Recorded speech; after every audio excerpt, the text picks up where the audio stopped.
inyong pagtanaw sa akong mga videos and I really appreciate it po. Then, sa mga nakita, nag-blower ko sa akong hair kaya nagbalak ko, dili na akong maligo pagka-ugma ko. Ugma kaya. So, siya, lights off, lights on. A few moments later. Wala gid ako natanga ko ang kape, pero at least nakahigop po, at least mga tulong kahigupan. Then after nag-abot na sila na ng mga brothers, nagikan pa rin sila og lamanan din. Sayo pa sila ni biyahe pababa there sa downtown.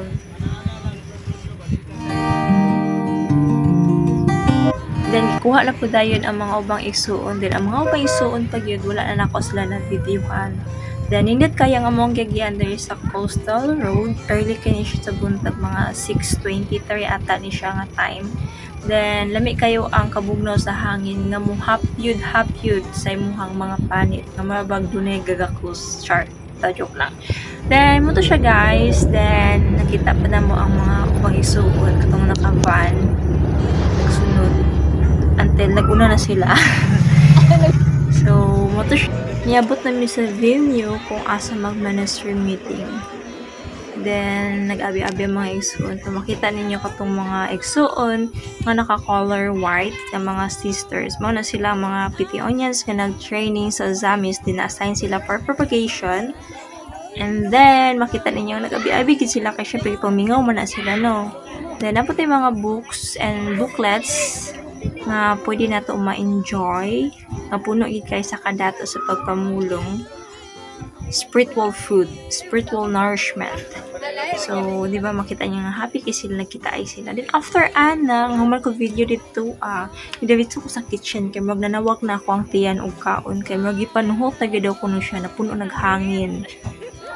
So, sorry na ko sa mga igsuon nga ako pa makita lang mga faces. Pero gina-assure man ako nga nindot ang pagkakuha po sa video kay lain magpataka ang video no nga.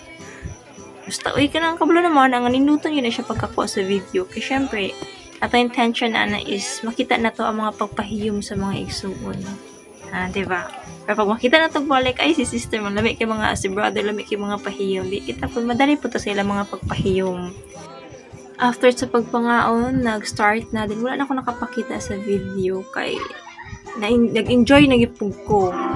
Then, si brother, kinilig siya piano and guitar. Then, moto siya, nag-slideshow na lang po ko na yung mga pictures kaya sayang man po kung di na po ako magpakita.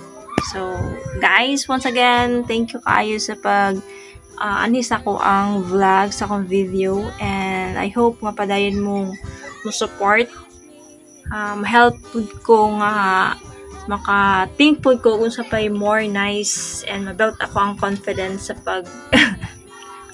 voice over and pagkuha og mga videos. Thank you so much sa inyong tanan. Once again, thank you and please don't forget to like and subscribe.